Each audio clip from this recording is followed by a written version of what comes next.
This is the Revolutionary News, produced on Friday, January 23, 1776, with reports from across the colonies. I'm Allison Ingersoll in the New York Bureau.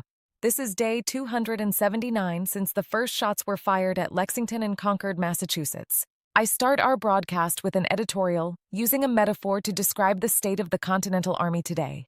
If it were a fire, the Army is smoldering, requiring careful tending lest it be extinguished. With little wood at hand to transform embers into a roaring fire, inadequate troop levels and arms restrain the desire for a vigorous fight. Just keeping the flame alive until springtime would be a win.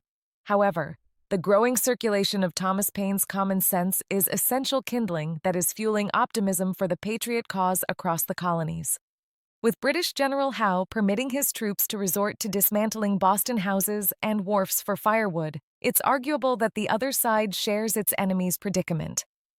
The news this week takes us to Cambridge, where Washington convened a council of war with the same participants that we listed last week.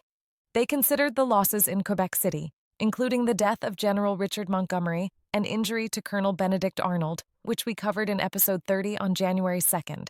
The council resolved that in the present feeble state of the regiments near Boston, it was improper to detach any force from these lines to Quebec or elsewhere in Canada.